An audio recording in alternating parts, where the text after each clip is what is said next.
प्रिय दर्शकों, एक बार फिर आप सभी का तेज भक्ति चैनल में स्वागत है। आज हम इसी क्रम में आपको महाराणा प्रताप जी की जीवनी के बारे में परिचय कराना चाहेंगे। महाराणा प्रताप जो कि सिसोदिया वंश के राजकुमार थे। 16वीं शताब्दी का भारत राजनीतिक, सामाजिक और सांस्कृतिक दृष्टि से बड़े परिवर्तन के दौर से गुजर रहा था। दिल्ली सल्तनत का पतन हो चुका था और उनके स्थान पर मुगल साम्राज्य तेजी से उभर रहा था। बाबर, हुमायूं फिर अकबर के शासनकाल में मुगलों ने भारत के विशाल भूभाग पर अपना प्रभुत्व स्थापित करना शुरू कर दिया। अकबर की नीति केवल युद्ध तक सीमित नहीं थी, बल्कि कूटनीति, वैवाहिक संबंधों, सामंतों व्यवस्था के माध्यम से राजपूत राज्यों को अपने अधीन लाना था। मेवाड़ वर्तमान राजस्थान का वह क्षेत्र था जो अपनी वीरता, बलिदान और आत्मसम्मान के लिए पूरे भारत में प्रसिद्ध था। यह केवल एक भौगोलिक क्षेत्र नहीं, बल्कि एक संस्कार, परंपरा और गौरव की पहचान था। इसी भूमि ने बप्पा रावल, राणा सांगा और आगे चलकर महाराणा प्रताप जैसे महान योद्धा को जन्म दिया। सिसोदिया वंश का गौरवशाली इतिहास इस प्रकार है, जिसमें महाराणा प्रताप सिसोदिया वंश के संबंधित थे, जो स्वयं को सूर्यवंशी क्षत्रिय मानता था। सिसोदिया वंश के संस्थापक बप्पा रावल माने जाते हैं, जो 8वीं शताब्दी में विदेशी आक्रमणकारियों को पराजित कर मेवाड़ की नींव रखी। राणा हमीर सिंह, महाराणा कुंभा, राणा सांगा, राणा कुंभा ने कुंभलगढ़ दुर्ग का निर्माण कराया, जो आगे चलकर महाराणा प्रताप की जन्मस्थल बना। महाराणा प्रताप के पिता महाराजा उदय सिंह द्वितीय मेवाड़ के शासक थे। उदयपुर नगर की स्थापना चित्तौड़गढ़ के पतन के बाद मेवाड़ की अस्मिता को जीवित रखने के लिए किया गया। हालांकि राजनीतिक परिस्थितियां कठिन थीं।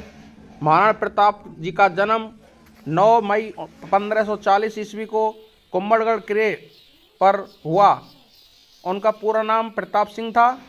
माता जयवंताबाई थी। कुंभलगढ़ दुर्ग, जो अरावली पर्वतमाला की में स्थित है, उस समय एक सुरक्षित और सुदृढ़ दुर्ग था। यही महाराणा प्रताप का जन्म हुआ।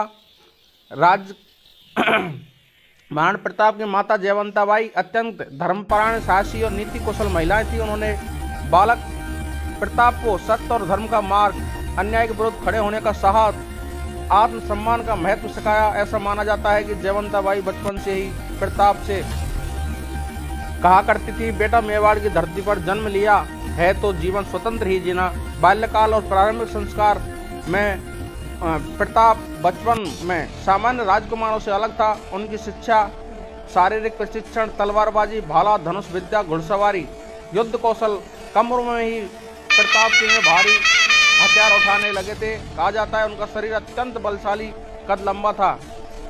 राजधर्म, प्रजा की रक्षा, न्याय और सत्य, इतिहास और वंश परंपरा गुरु उन्होंने सिसोदिया वंश के बलिदान की कथाएं सुनाते थे, जिससे उनके मन में मेवाड़ के लिए अथाह प्रेम उत्पन्न हुआ। बाल्यकाल से ही महाराणा प्रताप के कुछ विशेष गुण दिखाई देने लगे थे। अन्याय के प्रति असहिष्णु, सत्य बोलने का साहस, विलासिता से दूरी, साधारण जीवन की प्रवृत्ति। राज दरबार के विद्वानों, अनुभवी सेनानायकों का मानना था कि यह बालक भविष्य में मेवाड़ की स्वतंत्रता का रक्षक बनेगा, कठिन संघर्षों से कभी पीछे नहीं हटेगा। उनकी आंखों में बचपन से ही स्वतंत्र मेवाड़ का सपना झलकता था। महाराणा प्रताप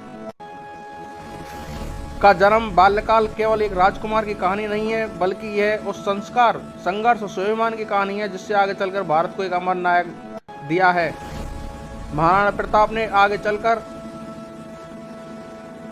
मुगलों से लोहा लिया तथा हल्दी घाटी युद्ध में कहा जाता है कि महाराणा प्रताप और मुगलों के बीच मुहा, जो कि किसी नतीजे पर वह युद्ध नहीं निकला, उसमें महाराणा प्रताप घायल भी होते, उनका चेतक भी घायल हुआ था। उसके बाद महाराणा प्रताप जी ने अपनी छापामार युद्ध नीति अपनाई, जो कि छापामार युद्ध नीति में महाराणा प्रताप जी ने मुगलों को भारी नुकसान पहुंचाया। धन्यवाद।